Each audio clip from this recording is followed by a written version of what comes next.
We're going to go ahead and get started.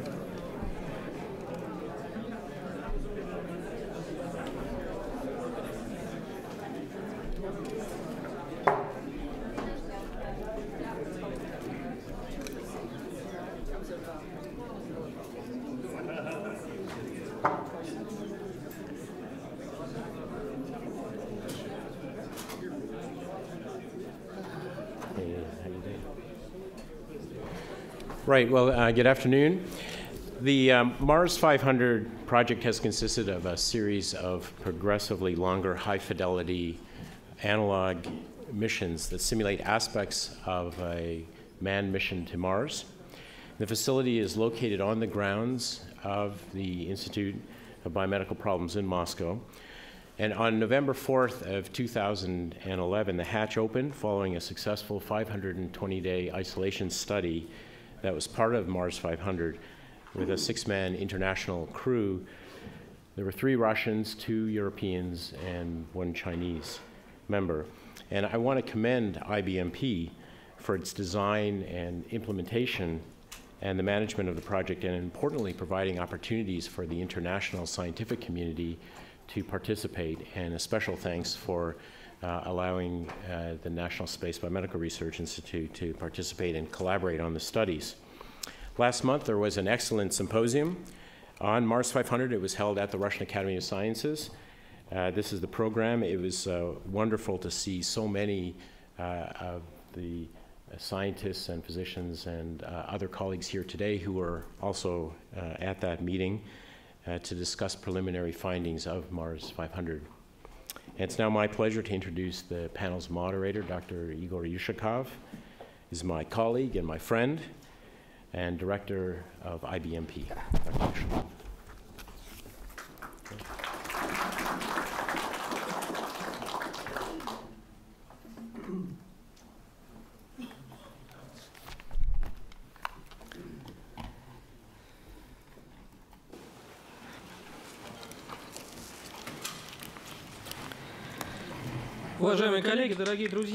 My dear colleagues, my dear friends, knowing the rules of the summit, allow me to digress from the accepted mode.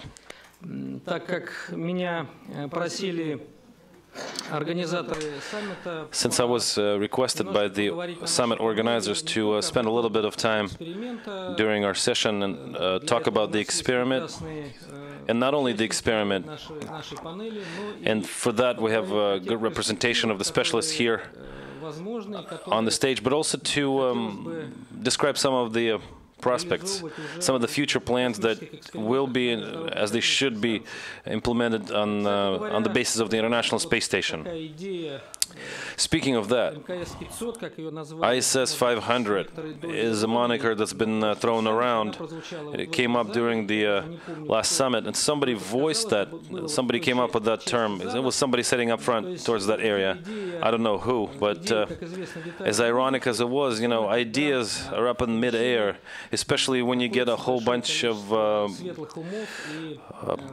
bright-thinking individuals into the same room. You throw them into the same room, and ideas get born that are bright. And I'd like to thank the summit for taking its time, the 3rd time around, to, in this case, set up a discussion panel. Before it was side panel discussions that were dedicated solely to the Mars500 project. It's true that the extended experiment that Jeff already mentioned, and thank you, Jeff, for such a good, favorable introduction. And so I would like to say that back in 2010, really a month before the experiment was to be kicked off, which happened on June 3rd, 2010, so literally about a month before that, here in this room, we were discussing it. It was hot off the presses, basically. We were talking about the last preparation stages of the Mars 500 isolation experiment. A year after that, we were talking about the final stages of the implementation of that experiment, where we had a virtual Mars landing using a simulated Mars rover, and we ran a short video that we had a pleasure to show to you. It was dedicated to that part of the experiment, and we were discussing and throwing some good advices back and forth about how to bring the experiment to a closure, and we appreciate that, actually. And this is the third time that we're discussing a completed experiment that's been done and somewhat analyzed and actually presented at the symposium that Jeff already mentioned. I actually provided all the esteemed members of the organizing committee with the materials. First and foremost, Mr. Abbey. Some of the materials are translated into English, the rest is in Russian. Having said that, all the names and all the milestones are translated, so if anyone has any interest, you'll be able to peruse that document. With those documents, you can borrow those materials from the esteemed organizers, but also you can grab those from our website. And so, Mars 500, in conclusions that are based on that experiment, as far as using the experiment results in special targeted experiments on the basis of International Space Station. Самые предварительные итоги, которые обсуждались на симпозиуме. The most preliminary conclusions that were discussed during the symposium are basically seven line items shown on the slide, and most importantly, the conclusions are such that the experiment was a success, and the tasks for the crew were implemented by the crew. The international crew, mind you, was immune to the most of the psychological and psychophysiological factors during long-duration flight. Of course, dynamic events and other aspects of interplanetary flight, as well as radiation, we were not able to simulate. But the most generic environment, mostly psychophysiological aspects, of which we had about 20, we were able to model and simulate. Secondly, there was no significant health disorders or sicknesses. We know that 7% is the probability that a healthy person will get sick during a year. Someone that doesn't have anything in the medical history will be prone to that, and the probability is 7%. And so during the 17 months of the experiment, the likelihood was that 1 of the 6, multiplied by the probability by the amount of the crew members, we get a probability of 0.63. Anyway, nobody did get sick, so we didn't go above that dividing line. Next, mental efficiency, performance, capabilities, creativity.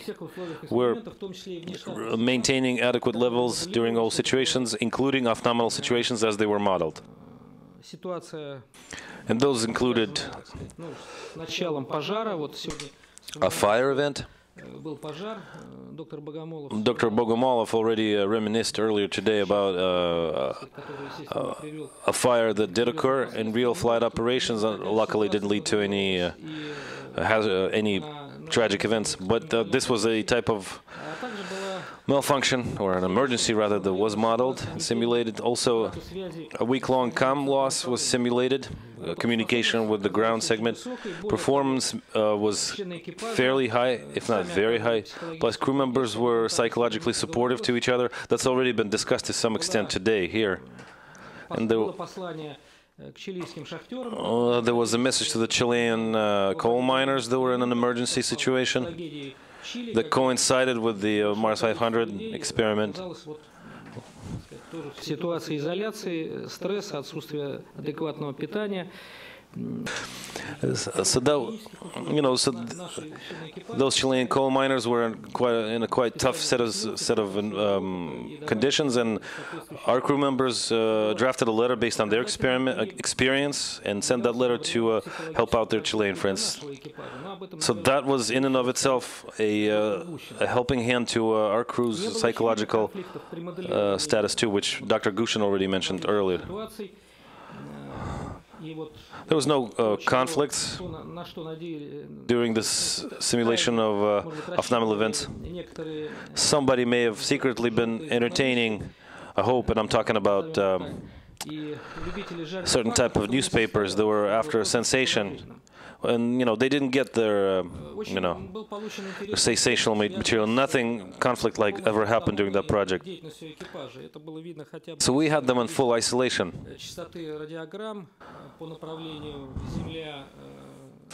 And when we assessed the number of radiograms, ground to space and space to ground in both directions, and as far as the prevalence of the radiograms that were messaged to the crew from the ground segment, we can make some objective conclusions such that the crew was completely independent, making their own decisions, and in a sense they were fully autonomous.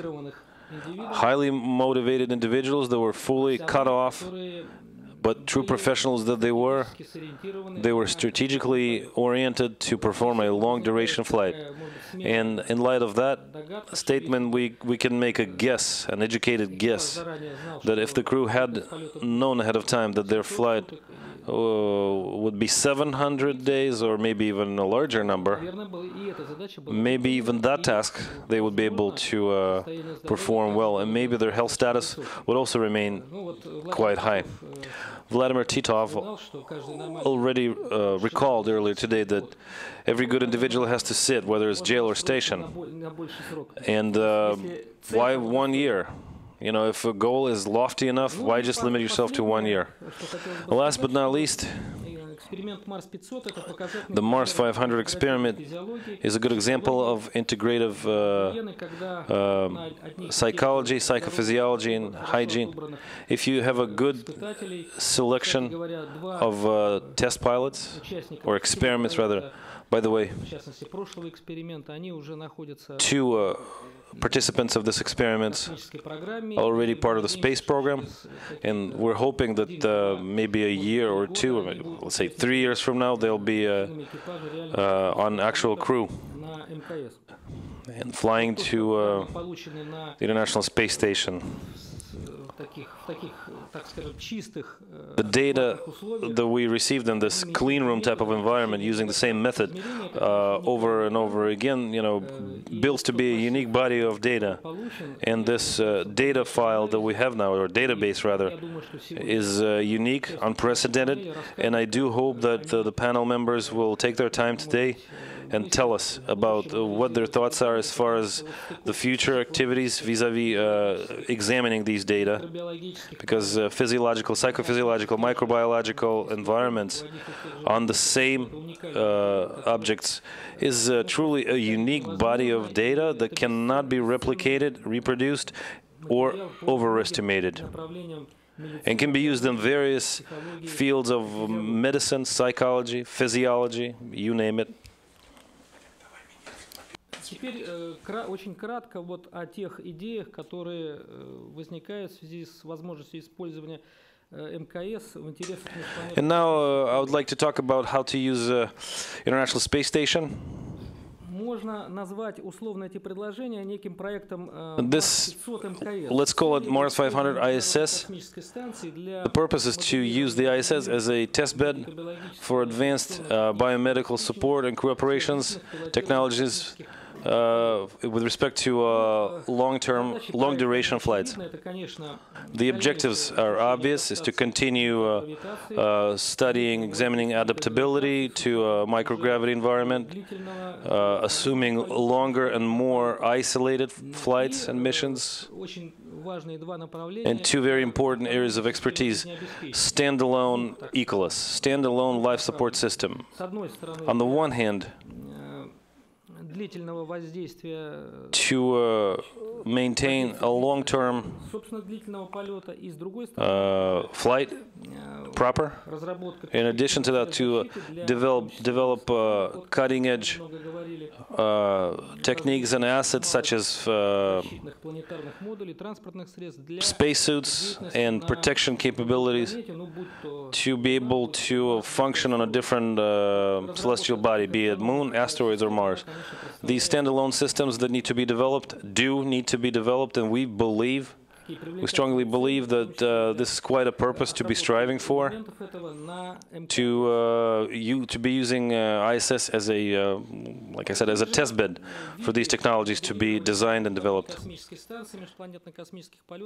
So what are the factors that need to be reviewed? There's about 8 of them that we can condense the longer list to, although of course the list goes on. It can be expanded, but the gist is shown on this slide. Firstly, it's extending the duration of an orbital flight, something that's up for discussion right now. Nobody's in, strictly speaking, approval of that. And in light of an interesting yet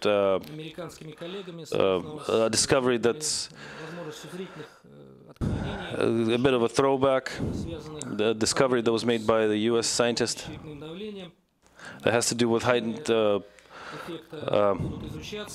pressure, and these effects will be studied, and future joint research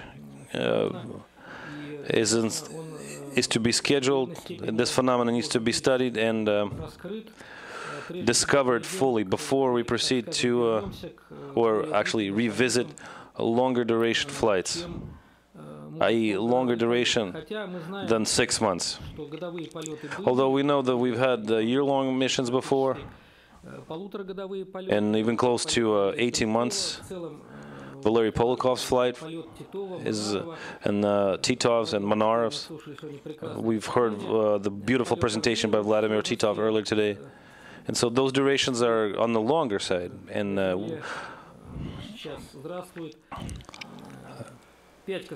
so we have 5 crew members who are living, alive and willing, and their total flight is about 10 years, and so on and so forth. But the longer duration flights are not something that has never happened before. And just increasing the longer duration is not a goal in and of itself. The goal is to develop the new countermeasures and new techniques and systems. This is what the 4th item speaks to. Information and communication. It's already been talked about before, and we'll probably talk about it more today and definitely tomorrow. This is a kind of like a cornerstone that we need to turn and get in place when we talk about planning interplanetary flights. Flight control logic change, giving more control to the crew. The utilization of perspective life support system, developing and modifying new standalone means of environment monitoring.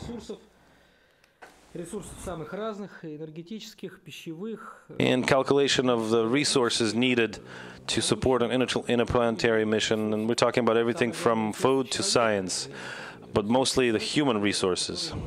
The resources that we refer to as psychophysiological, which are a limiting factor with respect to a long-duration interplanetary flight. Medical support systems, and biomedical research. In future, these need to get us to a new generation biomedical laboratory, orbital laboratory. It would be good to have that a gradual development, developing the Russian segment of the International Space Station, but in any case scenario, this has been mentioned that a biomedical lab, if not a whole separate module dedicated to that, is something that's needed, something that needs to be developed, that will further down the road turn into a fully equipped biomedical laboratory that will be part of an interplanetary orbital complex. MLM is one of the options for locating that system, which is not without its own issues. We'll see how it goes. Not everything is in the hands of the medical community, and not everything is in the hands of scientists.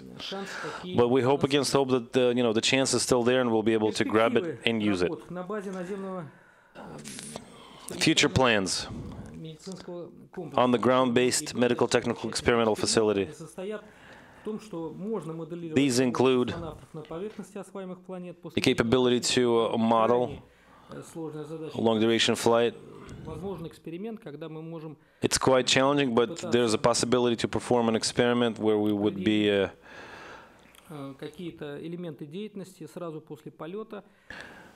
we'll be studying certain aspects of performance under strict medical supervision.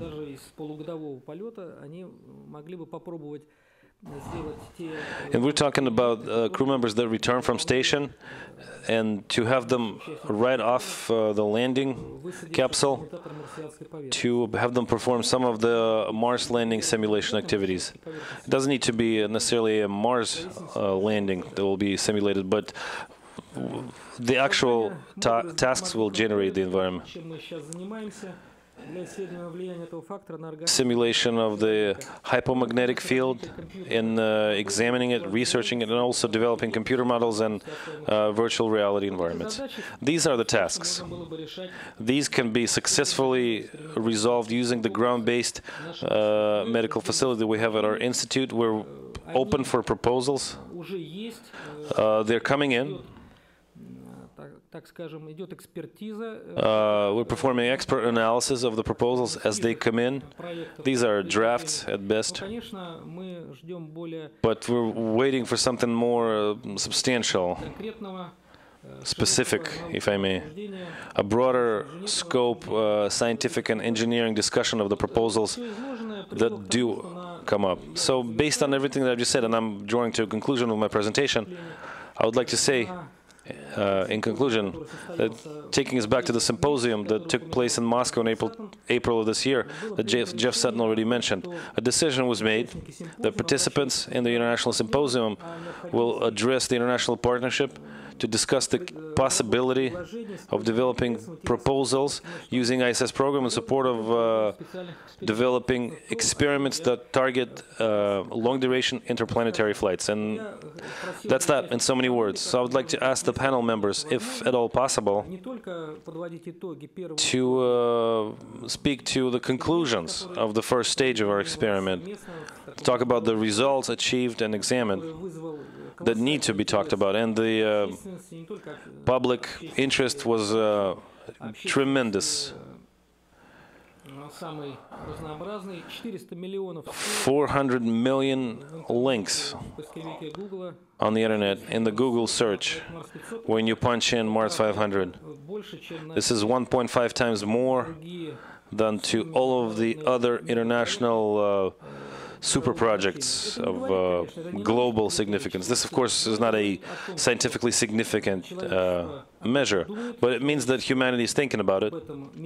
The mankind is dreaming about this, and mankind is thrilled about this, and we need to take that into account, and we need to respond to that demand, especially since this demand is creative, it's growing, it's a cognitive one, as one would put it, and it's got good future. In conclusion of my brief presentation, I would like to quote from the great space theoretician, Mr. Tsiolkovsky, who used to say that even though technology matters a lot, but human qualities, health, longevity, science, and art are what matter the most. It's what makes us human. It's what propels us on journeys. It's the calls that we hear and that we heed. It's something that makes us get together and come together at least once a year and have a discussion that we're about to have on the results of the Mars500 and the future of the project. I hope that our panel will be a great success.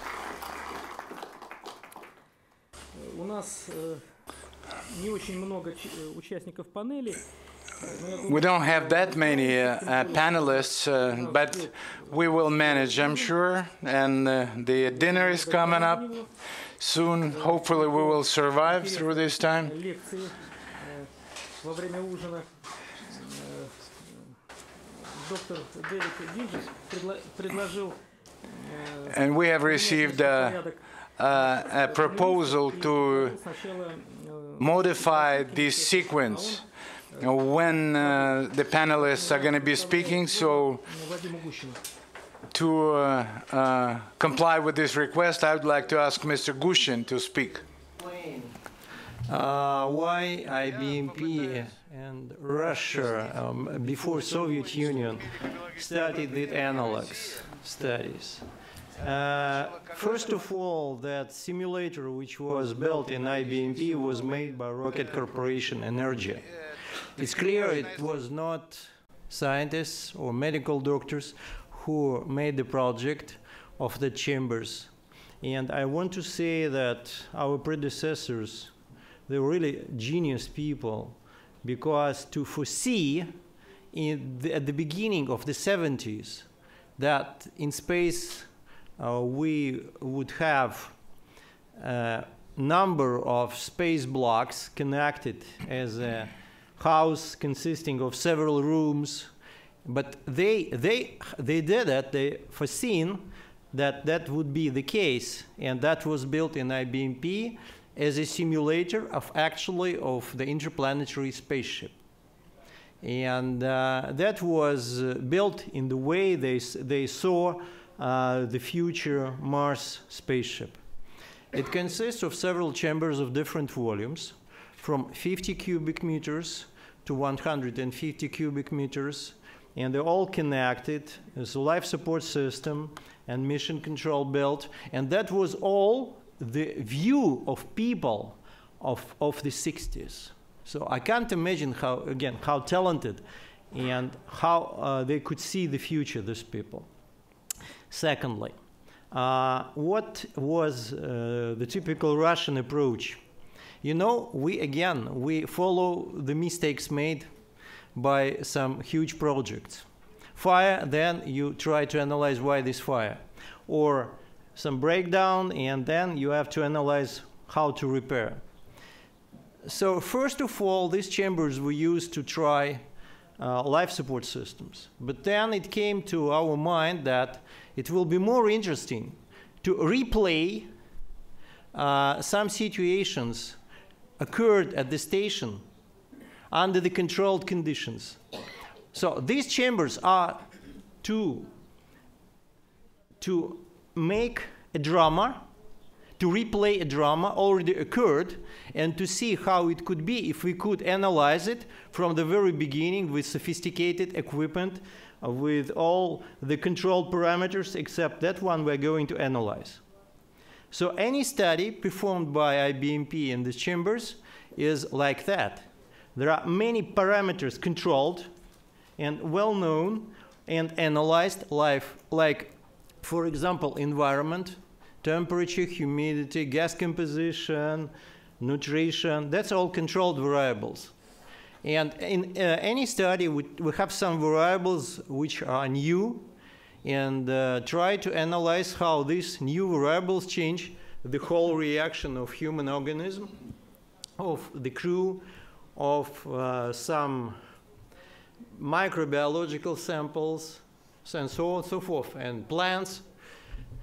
So that means that each such kind of experiment has a scenario, like any movie or a drama in the theater. And who is creating that drama? Who is that, Tolstoy or Dostoevsky? That's our scientists. That's not engineers. Scientists, they say that that will be a drama devoted to a suicide of Hamlet, but that Hamlet has to survive under poisoning and so on and so forth. That will be Shakespeare. But what is about Mars500? What are the variables for the first time investigated?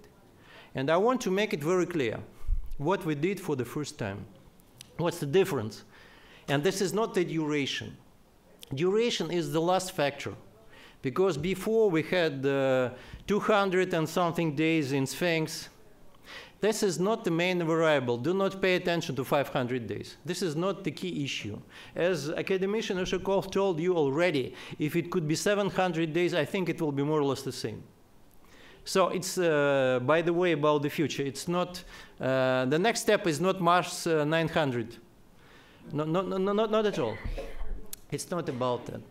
So what was the first idea about interplanetary mission to disclose during this study? And the first idea was autonomy. Now we have orbital flights, and orbital flights make us, let's say, lazy from the point of view we have a problem, we have a resupply. If everything anything is broken, you can just send shuttle or something and provide the new logistics. If the crew member is ill, sooner or later you can send substitute and evacuate the person. If something is wrong, again, you can make help. You can provide material help, material support. Autonomous conditions is such a tricky thing that you can just give advices. Like actually what we can do with our children when they're getting older. First, I provide them with food and clothes. Now I can just give advices. And they do not take care very much. This is natural. So that's what we actually expect from that autonomous crew. Do not forget how the era of the great geographical discoveries was going on. These crews, I mean on the ships, these Navy crews, they were actually the crews sent to discover something, but they turned to be pirates. Why? Because sooner or later they lost that connection between their motherland and they became very independent. They have a field where they can rely only on themselves. And why to obey to that parents? So autonomy has to be a factor to be analyzed because it's absolutely different from the point of view of interaction with mission control, with provision, with resources. So autonomy was the first factor to analyze, and how we simulated that. We built one more module, 200 cubic meters, and it was full of logistics and nutrition, of food. Later on I will tell about the food, and this is another issue for the long-term international crew flight. But first of all, we have to provide them with food and logistics for the whole duration of mission, and see if it will be enough. That's another issue. We cannot calculate how much they eat, for example, on ISS, just because we provide them new portions of food. In the previous isolation studies in the IBMP, that was not an issue.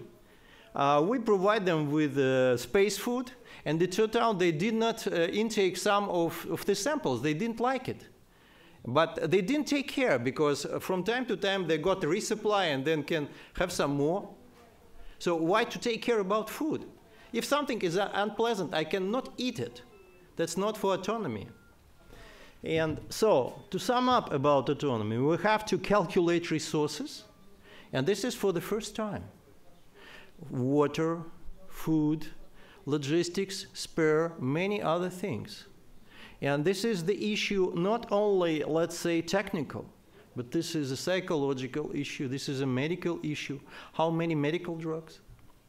What is the probability of the disease? How much to provide?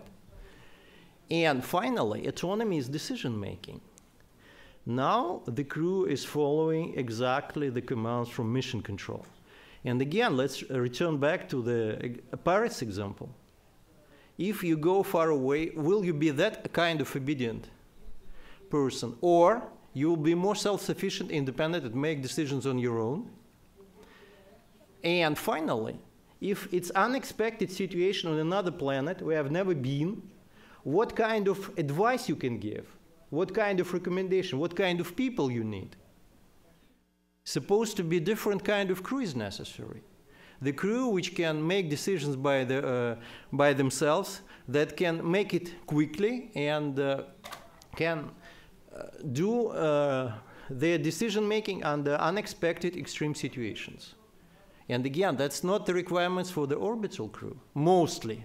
Of course, not 100%, but mostly it's not like that. So we need two types of the crews. Second thing, which we tried to simulate, in orbital mission, there is nothing in the middle. It starts and ends, but middle doesn't differ from any period besides start and ending. But if you go somewhere, you have to return, and in between there is a place, something like, oh, this is America, or this is India. When you come there, you have to do something there, and do something very important. More important than the way there and the way back. The crucial moment of the interplanetary mission is in the middle. It's not at the beginning. It's not at the end. If you reach Moon, this is more important than if you come back or not, in principle, because you can give some important results. And there are several scenarios of interplanetary mission when the crew is not coming back. Don't forget about that. So for the first time, we have to think what must be in the middle and how to arrange that. And from that point, we had very few experience. We do not know what are the operations on the planet. Mostly we do not know. Of course, we looked at the scenarios of various space agencies, made the list of main operations, made the virtual module of that landing, but still it's for the first time. We never tried, like that EVA, which was discussed in the morning. Nobody tried to do it in the full scale. And again, we do not, in Russia, we do not even have that moon experience. So the problem is, again, how to do it operationally in such a way that will look reasonable for the crew, that it will be something not very foolish, and how to make it really difficult for the crew. And finally, speaking about this middle point, what will be after the middle point? Most part of rebellions in that missions to India made in the 16th, 17th century were on the second part of the mission, on the way back, because the crew lost their motivation at that period, and they became less obedient to the captain. And this is natural. We did our job. We can relax. Why to do the job? Why to do operations? And this is important. The analysis of the second part when the main part of the mission is already over. So we think that these two issues are very important, and we try to simulate them. And the third issue which was simulated, that was communication delay. And this issue we have now even on Earth, and computer people will tell you how much delay is influencing communication. Even the small delays of several seconds can make you nervous if you make a call and nobody is answering, or the answer comes with delay. It makes you anxious. It makes you nervous. It's a breakdown of communication. But if we think about the interplanetary mission, the delay can be 24 minutes and even more. So that makes crew even more independent, but that also makes communication process very difficult. So these three factors were new variables to study during Mars500. And that was the scenario which was created on the basis of these three variables. And the option was the crew composition. As we see it now, according to the scenario of different space agencies, there must be a group of 6, including engineers, geologists, biologists, of course, pilots. So at least 6 persons. And we made a crew of 6, but with different international composition. And for the first time in the history of Russia, we had Chinese crew member. And that was also a problem, separate problem which never was investigated. We never tried, and Chinese themselves, they never tried the subject spending such a long period in the international crew being solo, without a companion, without a person he can share, or he or she can share her spirits, her needs. And of course, this cultural factor was factor number 4, because different crew composition is a factor now on ISS. I'm trying all the time to see the difference between ISS experience and Mars500 experience. But from that point, ISS is a perfect example that it's not so easy.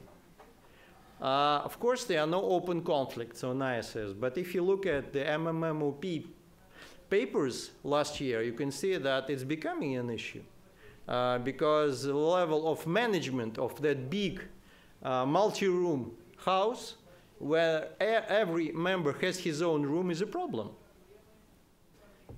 So if you look at all these factors to analyze, it's a big project. And from that point, it gives some new evidence. So what's the evidence, actually? You saw the preliminary results. Let me a little bit add to them. From psychological point, of course, I don't want to go into the area of academician Kozlovskaya or to the area of our immunologists and biochemists, but let me tell you a little bit what we obtained absolutely new from the psychological point, because we really did. And the first thing is that second part. It's a phenomenon, it's a problem. The motivation level, the spirit, even the orientation or the target of the crew changed after the landing period. Landing was such an issue, was such an extreme situation for them that, for example, for the first time I want to stress that after landing was a period of recreation, of psychological recreation. They have to live with the idea that they managed to do it, that the whole world saw it on the screen, that they became very popular, but it's all over, and they have to sit after that in isolation. That's the problem. To stay in prison after it's over. That's the day you have to live. No. Stay more. Several months more. And that was the problem. And the motivation was going down. Moreover, at the second part of the second part, it's 1/4 part actually of the mission, they were not talking about where they were, but they were talking about the life after. Just imagine the crew thinking not where they are and what they are now, but thinking about the life in the future. From the practice of sports psychology, I think all of you know that you must be here and there, here and now. You must be at the moment, or you will not react properly to the situation which is around you. But they were outside the chamber at that period. They need talk with their families more. They want to discuss their future, what will be the study after the chamber, or what will be their occupation after the chamber. But they were flying. So that means that this is a problem. The problem of the way back. And it's not very well analyzed. Second result is related to autonomy, and you heard that actually they were autonomous enough. From 2 points, autonomous. First of all, they managed to make very good independent decisions. Moreover, that delay and total breakdown of communication was good for them. They didn't need us. When the communication was switched for a week, they felt relaxation, no more pressure from mission control, and that was better for them. They can do the schedule, and they did it. That doesn't mean they didn't do anything during that week, no. But they felt much better. We made a special questionnaire and showed that it's much better when nobody is sending you commands every time, sending you numerous recommendations. It's better, it's relaxing. At the same time, this period of complete breakdown of communication was a complete loss of the opportunity of support. At this week, they didn't receive any messages. They didn't receive any letters from home. They didn't receive any news, and that was a pressure. That was bad. That was negative for them. So autonomy is not such an easy thing. Autonomy also divided the crew into 2 parts. One part, they loved it because that allowed them to express themselves, to show their initiative, to show their capabilities without that pressure from outside. For this part of the crew, it was much better than the orbital conditions. But for the second part of the crew, it was awful, because they better exist when there is a command, when there is a supervision, when you get permanent feedback if you are good or if you are not. And this is about selection of the future interplanetary crews. Second part of the crew is not that people we need for the interplanetary mission.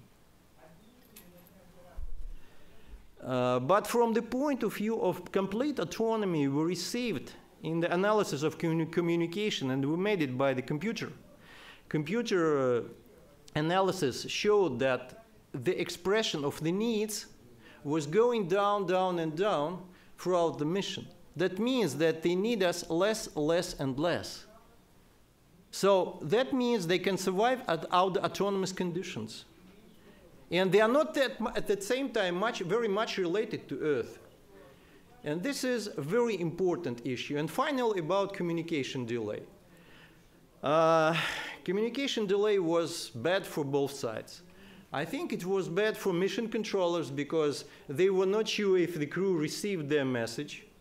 They repeated their message to the crew many times without feedback.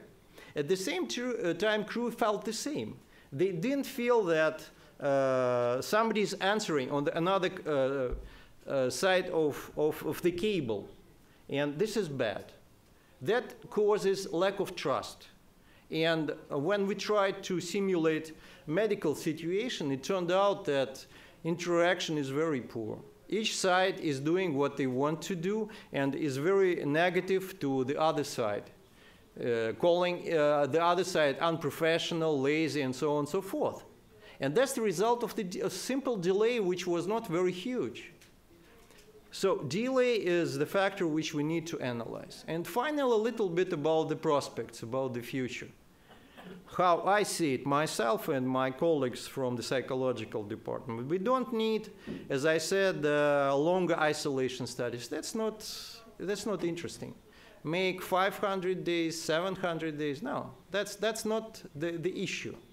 But autonomy needs to be analyzed more, because not only our Russian group, but my colleagues from Europe, for example, they received such results that shows that autonomy is really a factor which gives positive and negative effects, and we need to analyze it more.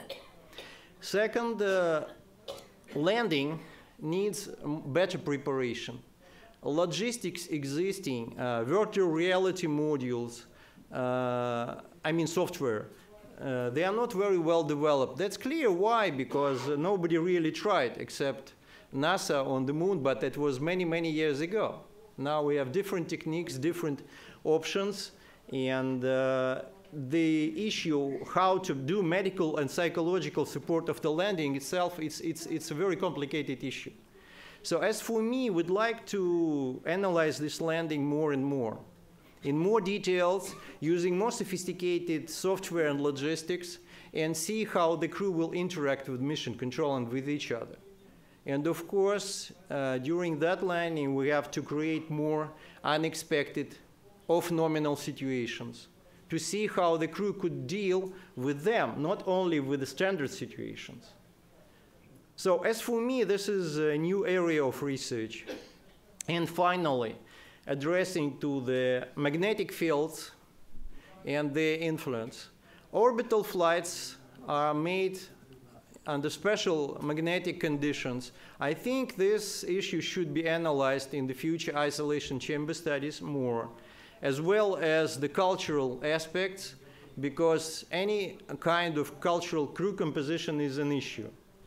Now we have a lot of intention to cooperate with China, a lot of intention to cooperate with Japan, but I think we do not know each other well enough to create the crew good, not only from the point of individuals, but from the point of view of the team, which will work perfectly, how to share responsibility, what's about the leadership in these cross-cultural crews, and moreover, how these cross-cultural factors could influence such factors as nutrition, in Mars500 nutrition was such an issue, not because the food was bad, but because the cultural preferences are so different and negatively affect all these aspects. I'm talking for such a long time. Thank you for your attention.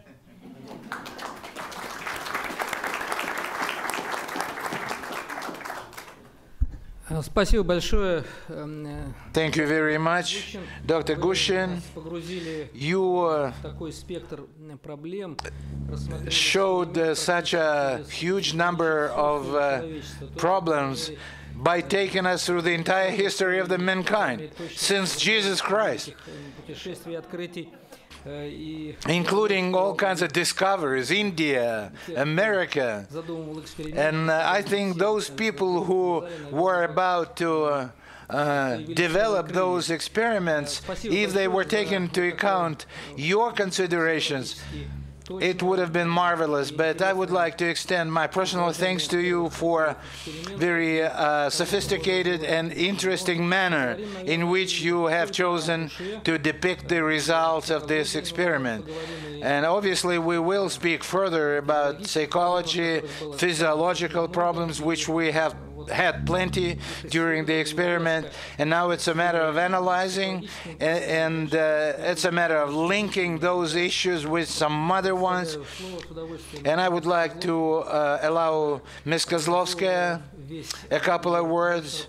She was in charge of physiological research during this experiment. Thank you very much.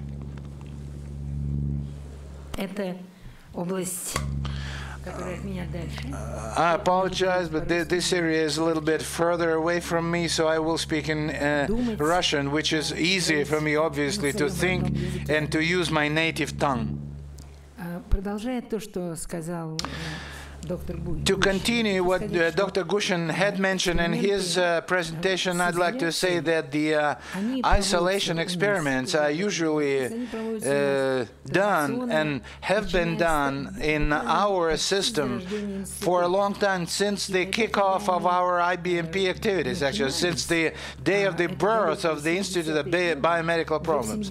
And we started way back in the 70s of the last century. Back in the 70s, we had done experiments with 1 year isolation. And when we started out, the composition and the content of those experiments was different. It was different. And the goals and objectives were different. And those experiments were aimed predominantly at life support, systems development. Hygienists were primary in this process, and also medical support issues were primary. Countermeasures, because back then we realized that a long time of being in space, when the person not only is just lying in bed, but he lives in a limited area. This is quite a development for a conventional human being, and it imposes a lot of effect on a human being. And this was something that should have been simulated on the ground, and we had a very clear understanding of that back then. And when a person cannot allow himself enough movement, it produces negative results. We needed, even in the 70s of the last century, we were desperately looking for countermeasures of those abnormalities that would appear as a result of long time with minimum movement. And the way we used to control it predominantly was medical control. So we used to control the performance of the crew members, but then slowly but surely, and those experiments were run at our facilities systematically. And content was different, because every time we were doing something like that, we used to have more capabilities that eventually were supposed to have been instrumental to meet our overall goals. Along with the factor of reduced activity and microgravity, we came to realization that there is another factor that needs to be taken into account. And this is psychological well-being of the crew, which is disrupted, obviously, dramatically during the few days that are almost alike, and the group of people lives through essentially one and the same day, time and time again. And those conditions lead to quite a destruction. So we were looking for the ways to mitigate the negative effects and ways to actually come up with countermeasures. And it turned out that while looking for those countermeasures, it is possible to solve a number of purely medical issues. For example, in a previous Mars-related experiment, which was not Mars500 but Mars105, it turned out that we received an enormous amount of volunteers who wanted to participate, and those were predominantly medical people, and those medical people actually were involved in the issues that were relevant to whatever we were trying to simulate during the experiment. For instance, food ration. Mr. Gushin mentioned that we had quite a bit of issues with the food. Some things and our understanding of what food should be is not based on a very solid foundation. Every now and then we make assumptions,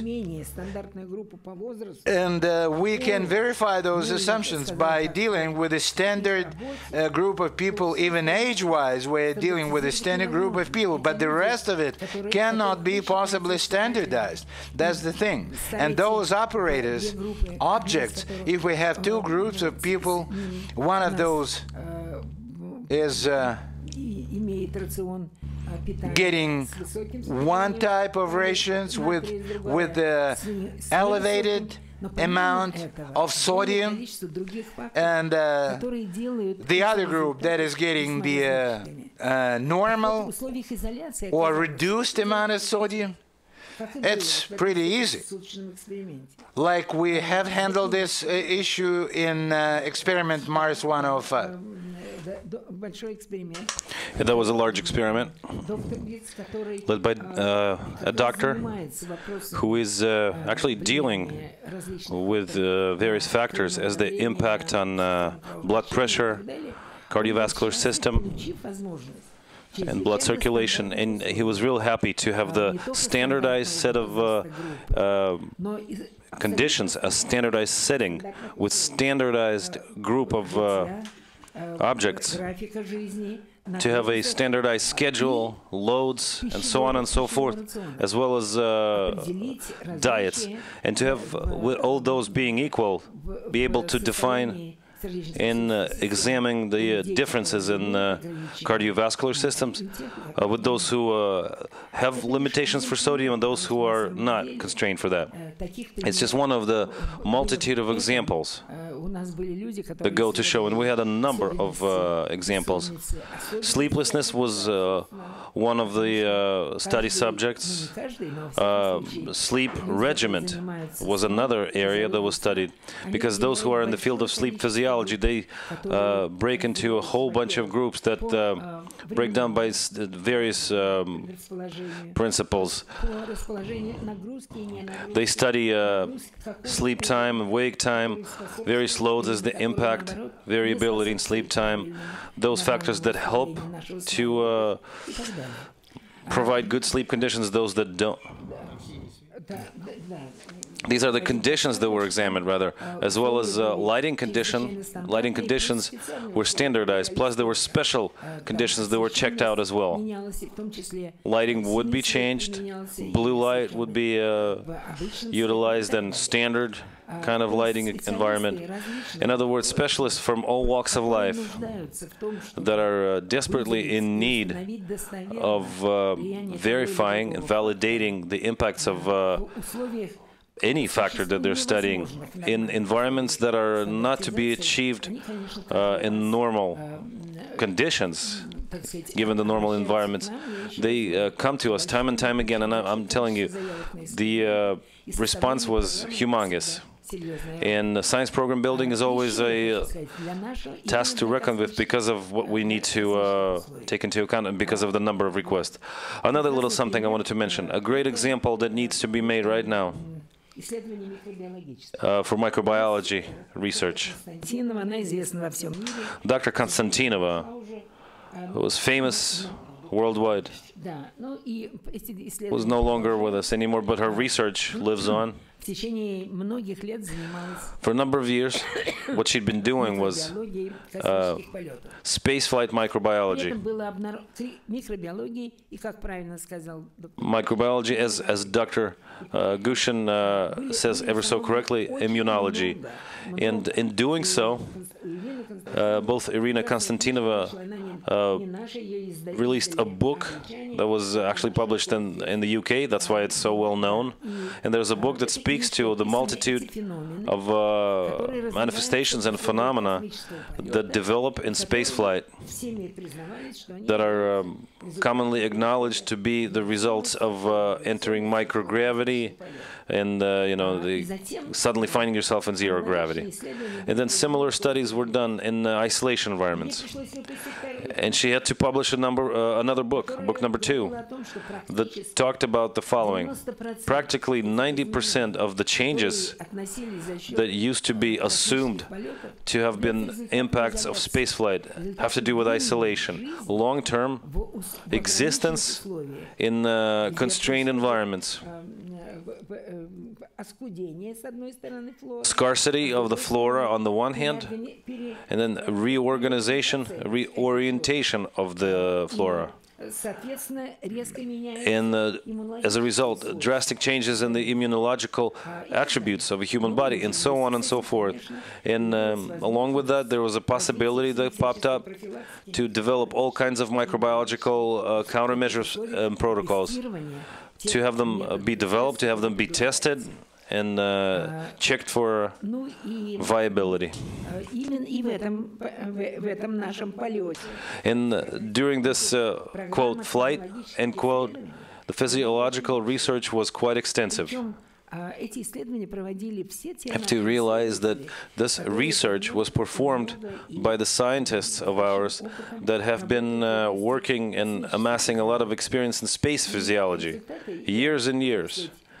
And they were studying just about anything, cardiovascular system, and so on and so forth, respiratory system. And now I can tell you that we know a little bit more, and that will come out of what I'm about to say. But a great research project was on the gastroenterological system, using new techniques, applying new technologies. Afonin, or PI, wanted to study the phenomena that was discovered during pre- and post-flight, a drastic change in the phenomena that do occur. And our crew members have been complaining about these changes, and this research he was able to do in the isolated environment, with all else being equal and similar to, if not identical to, orbital flight, minus 0G. All else were equal. So he was able to identify the components that do not get affected by zero gravity, not only to define them, but also to determine their correlation with locomotor disorders and load impacts and so on and so forth. Major research in blood, hematology, and immunology. I'm not going to be talking about this because this is not my area. And this is pretty much fresh off the presses. It's not even printed yet, actually, not published. What I can talk about, that my team, the team that I work with, it's just that after multiple years of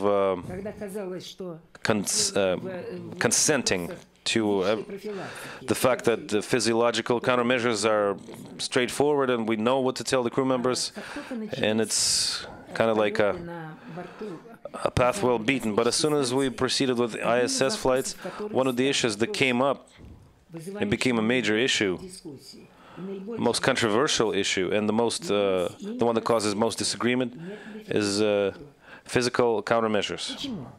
Why is that? It's because it was a point where two ideologies met, a Russian philosophy and an American philosophy, and both of them are firmly grounded on the experience, national experience and culture. It's not an ideology that's somebody comes up with, but it's something that each nation abides by.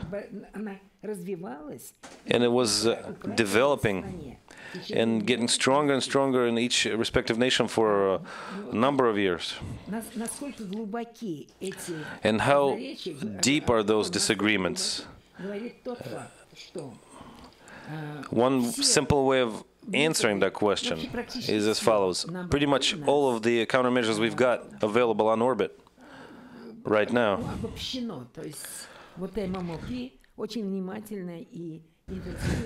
MMOP is the panel that spends a lot of time studying this, trying to come up with ground rules, generic rules and recommendations, generic countermeasures and procedures, and so on and so forth. And the only part of the medical support as a system that's not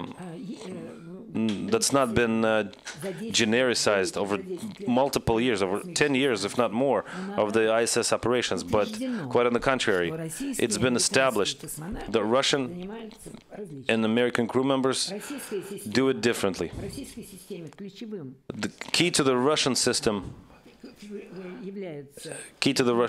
is locomotive system training, whereas on the U.S. is muscular training. Very simple difference. I'm not going to dwell on this too much. It's a simple question, but it's a difficult question at the same time.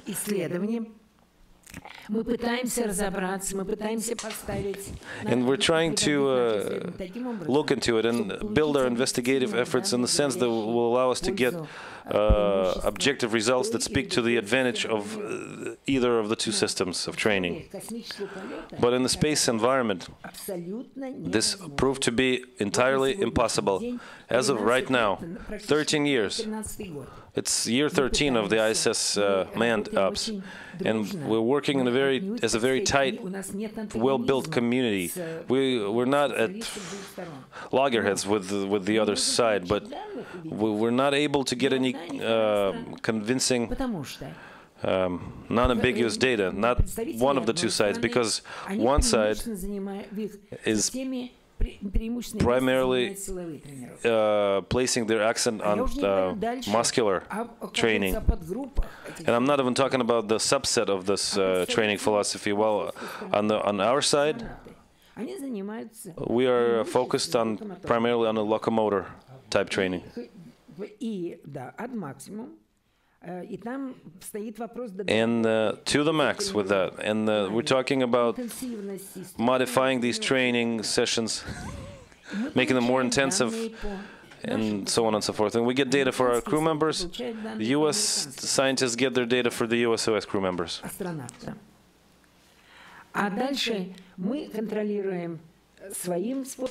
And then we check and verify in our way, and then they do in their own. And then we completely, come to a fork in the road, and there's no way of us to tell anymore which system is more efficient. There's just no toolkit that's available to us to be able to answer that question. And we're very happy to try to change that in Mars500.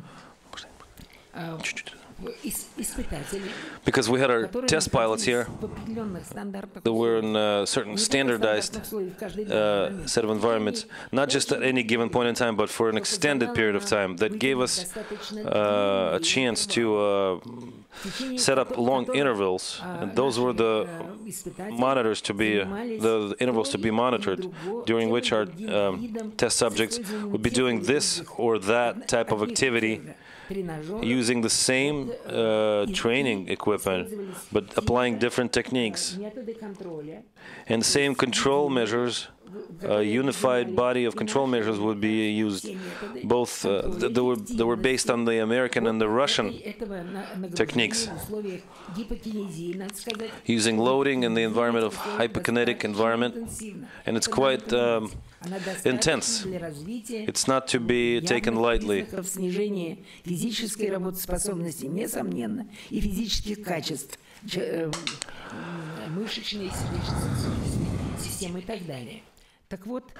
And so, given this environment, we were able to have a milestone experiment, to say the least. And we got really specific data about what each type of training regimen gives. Not what each type does, but each type as it was applied in either of the available modifications, specific to what USOS and RS crew members use on orbit. Because the recommendations that come up, they also get modified. It's not just a plain old technique that was developed on the ground. They do have their own ideas, and so they trust but modify. We're no test bunnies, they say. No, you're better than that, I say. Because test rabbits does everything by the book when we have an experiment involving a bunny. Everything as we need, everything as per our agreement with the test rabbit. And cosmonauts, and of course I'm talking about it lightly, but don't take it lightly. We understand and relate to the fact that each crew members, and we're not talking about youngins. They're not teenagers anymore. We're talking about men of venerable age now participating in spaceflight. And the recommendations oftentimes seem unacceptable to them sometimes. Of course, they have to throw in their own deltas and modify the training regimen. And the most accepted, the most common techniques were the ones that we tested during the experiment, so that we can tell our crew members what it is you're going to be losing or what it is you're going to be gaining. Не 2 раза в день, а однажды. Те же нагрузки, те же 2 часа. И разница оказалась очень большой. And the deltas that we came up with were radical. What's better and what's worse for a crew member when they are or are not using intense interval training for loading, or when they're running, like jogging, which is quite fashionable, and a lot of people take it for granted. So what do we get when for 2 months you're doing jogging, or for 2 months you're doing resistive loading exercise? We get really firm, robust data that were achieved using the same people, same pool of test objects, with all environment conditions being equal. It's a dream come true.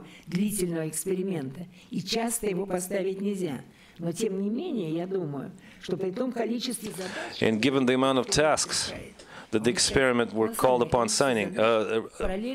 deciding and resolving, and there was a multitude of them, this experiment. Thank you. Спасибо. Уважаемые коллеги, у нас осталось немного времени. Мы сейчас будем... Thank you very much, dear colleagues. We're about out of time, and we need to. And I have to open the mic to David Dinges, who has been the lead on the different neurobehavioral studies with high precision of testing techniques and good results, and we learned a lot, and we will learn a lot from the publications that will come in the future on the details of the techniques that give us really high precision of assessing during all flight days what it is a human being was doing, how intensely, and other factors such as what time of the day such and such activity was performed. So it's a humongous body of research that was performed under the supervision of my esteemed colleague. We also want to thank all the European, American, and Asian colleagues that participated. So it was 50% international, this project was. Please, David, the floor is yours. Thank you. Just quickly, Я коротенько хотел бы сказать, я не буду очень много утомлять вас данными, потому что у нас... for what happens here, and we have a paper developed, but we haven't yet had it reviewed by a scientific journal. So, but I'll give you a sense of what we did. First of all, the simulation we felt, and I want to credit Jeff Sutton and the NSPRI and NASA and the cooperative agreement under which we participated, and of course IBMP, which I'll talk about the process of how we did this very quickly. But the first thing to say is that the simulation I felt had very high fidelity. Now, if you're someone who studies the effects of microgravity, this simulation did not have high fidelity. But if you are interested in confinement of individuals for a protracted period under full mission simulation with a mission control, mission activities, etc., and you're looking at something that's never been done before, which is 520 days with a mid-mission landing on a simulated Mars surface, then this is a perfect experiment. The astronauts who participated, cosmonauts, were not real cosmonauts, but they were pretty close demographically in every way. Engineers, physicians, well-trained astronaut trainers, clearly very carefully selected and dedicated to the task. The facility, which I won't spend a lot of time on, had a great deal of fidelity, and most importantly, IBMP's management of it and the mission controllers treated it like a real facility. Many of the results that we got are very consistent with what we see on ISS in terms of the happiness and unhappiness level of crew with mission controllers, the rate at which there are perceived conflicts, and a host of other things around the mission. So in every way, it appeared to have extremely high fidelity. We were interested in the amount of time the crew moved physically, and in particular, how long they spent in active wakefulness moving, the acceleration of movement, and how much they moved, how much time they spent in resting, awake but vegetating or doing very little, and how much time they spent sleeping, and what happened to those states across time and mission, particularly since confinement was the key issue here for us. So we used wrist ActiWatches, and that's a technology that's been heavily used on the U.S. side for many years. In fact, Dr. Laura Barger and Dr. Charles Czeisler have pioneered the use of that on the space station. And so the other advantage of using it is what we find in this chamber study helps us compare it to data that we have off of space station as well, and many, many other experiments. We also recorded light levels in the ActiWatch, and that gave us an excellent understanding of how much light they were exposed to inside the chamber. That matters because that's critical for issues of sleep-wake timing, circadian entrainment. We also took a device over and measured the spectral characteristics of the light, how much energy was in each nanometer of the spectrum. That's critically important for entrainment, and again, I would defer to Professor Czeisler here, who's the world's authority on this topic. Certainly published most of the major breakthrough papers on it. We used a very brief performance task that we have running on ISS that we normed on astronauts that comes from a large body of work we've done called the PVTB. It's 3 minutes, high signal rate task. When astronauts take it, they would pretty much like to strangle me because they can't understand what that has to do with being an astronaut. What they don't understand is I am testing the stability of their brain.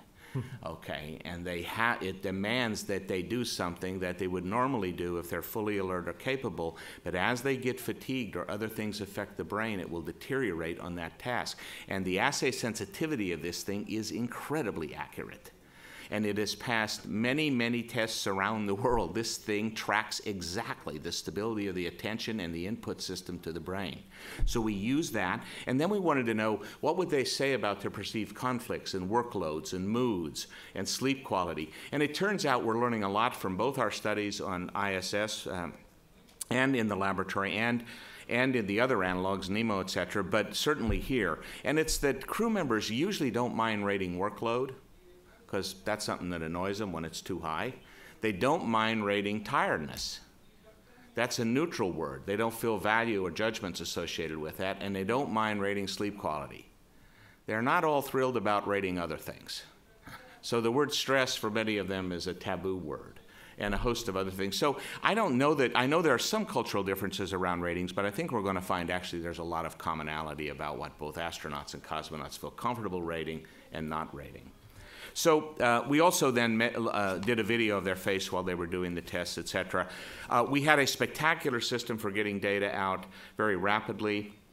And that was largely the result of a technical team of software technical people. This was a team effort, not me.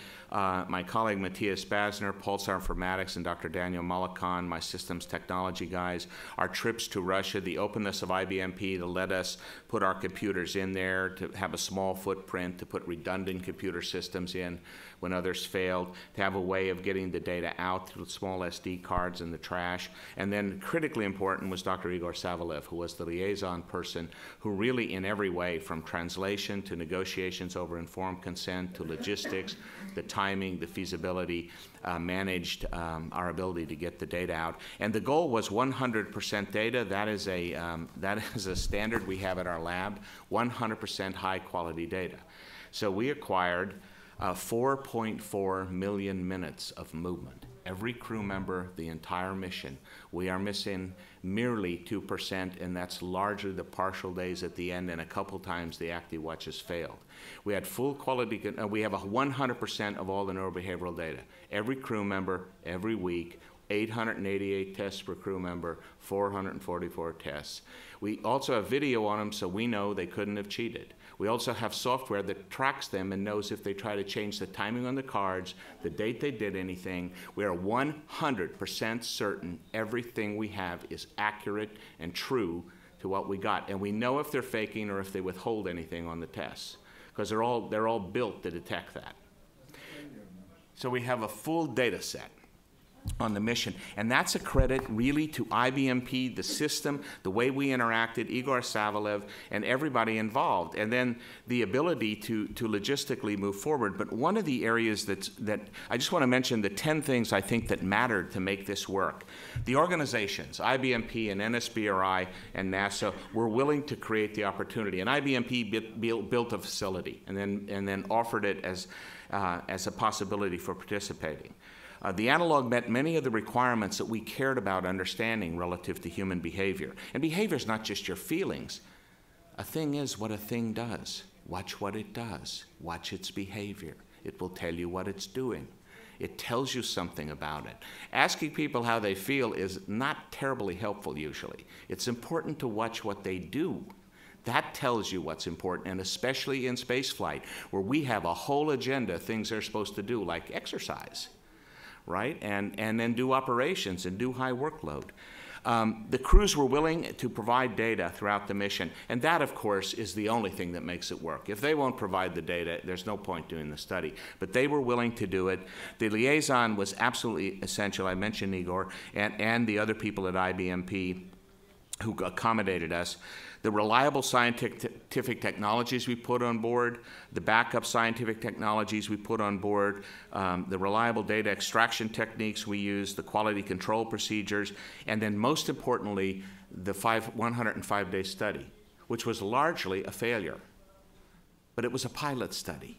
That's what pilot studies do. They tell you what doesn't work. And then you correct that, so when you spend all the money on the big experiment, it all works. That's the scientific essence of a pilot study. And in fact, when you don't do a pilot study, you usually end up wasting money and time on the main experiment somewhere. So the lessons learned is do some trial runs, and IBMP had built that into the system. And we learned a great deal from that. And that really is what I think made 520 so successful. So from my standpoint, and we have done NEMO studies, and we have done the high desert, and we've done hot and Mars crater. This was the single most successful opportunity that we've had to participate in a multinational experiment in which we could get a full data set on people very similar to a crew under high fidelity mission operations. What is the role of microgravity? If you have that involved, I do not know. What is the role of potential exposure to radiation or some of the other things you might think of? I do not know. But no simulation, by virtue of being a simulation, will give you everything you want. And I'll stop there and let you ask questions. Thank you.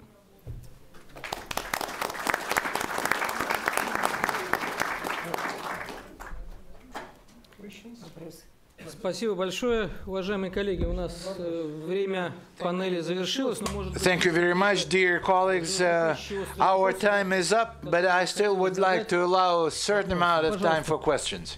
I'd like to ask Dr. Gushkin, in spaceflight, things fail and break, and in many cases, humans are at the end of the chain for why that happened. And often it's very contentious between the crew and the ground as to what went on, who was responsible, and was this simulated in your analog, and if so, how did you simulate this, and essentially what happened? First of all, I want to say that the attitude between mission control and the crew is always an issue, and of course it's quite clear why. The crew, they are really involved, and mission control are people who are supporting, at the same time estimating, assessing them, and controlling them. So anyhow, it's not a balanced situation as it is. There are people who are assessing you, who are watching you, who are observing you, and you normally you do not like this kind of people. You want to be your own judge. You want to be self-sufficient, and you don't want somebody who is not directly involved to influence. So if you look at the experience of the previous analog studies in IBMP, it was always like that. The crew was in a position to mission control more or less. And more conflict, not inside the crew.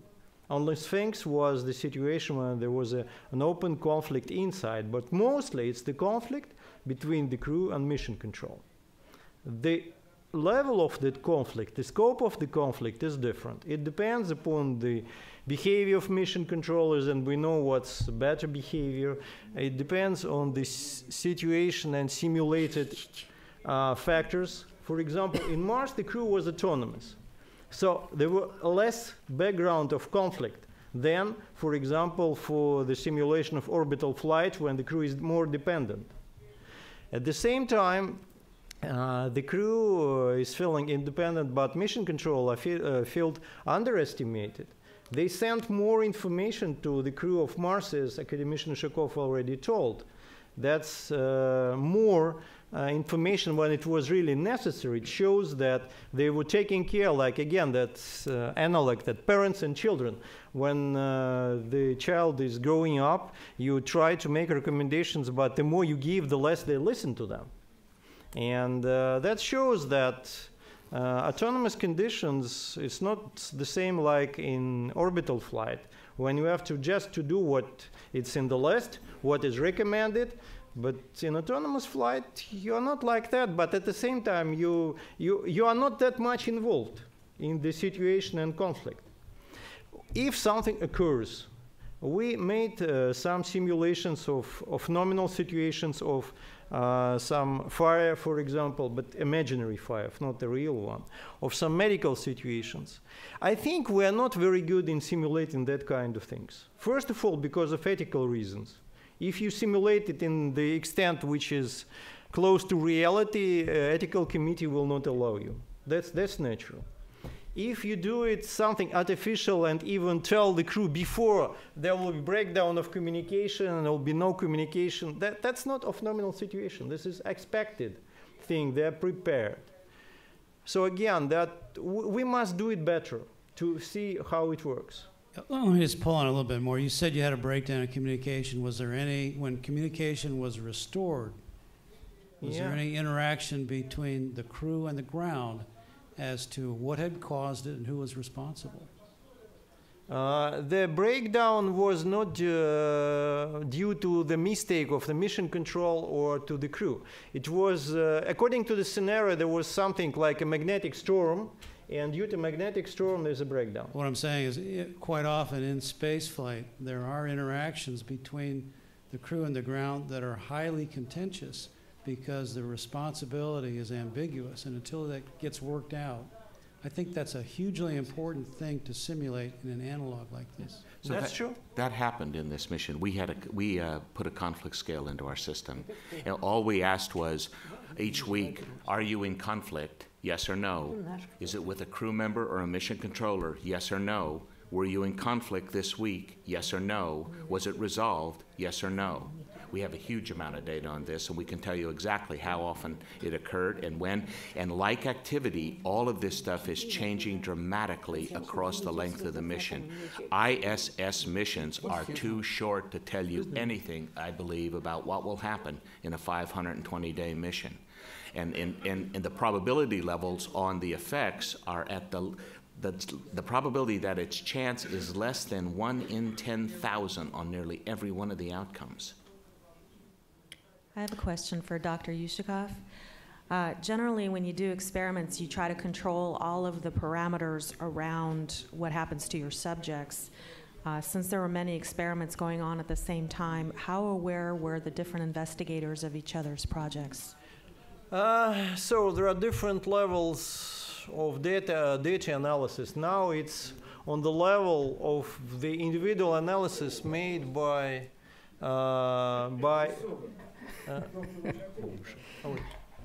sorry.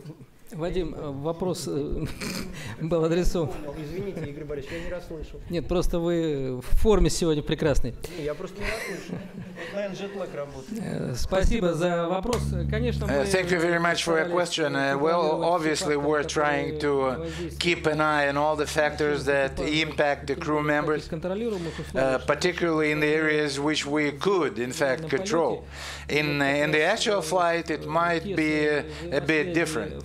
And actually, all the incoming influences and answering reactions of the organism of a crew member, we have received a lot of information, but a beautiful example is the data that our German colleagues have received, has been published, by the way, jointly with our biochemists, on the correlation of such a factor of consumption of different types of food with different content of sodium on the pressure, blood pressure, and some other physiological parameters. And we have received a lot of information like that, hoping to receive a lot more in the near future. Thank you very much for your question. Unfortunately, we are out of time.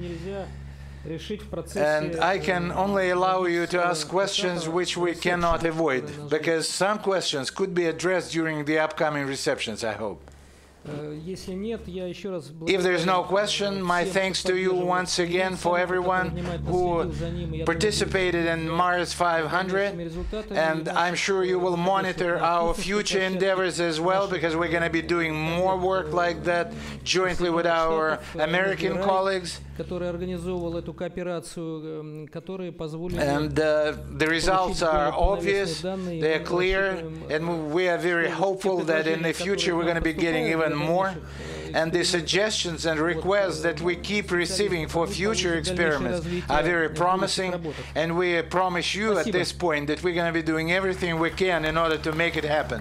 Thank you very much for your kind attention.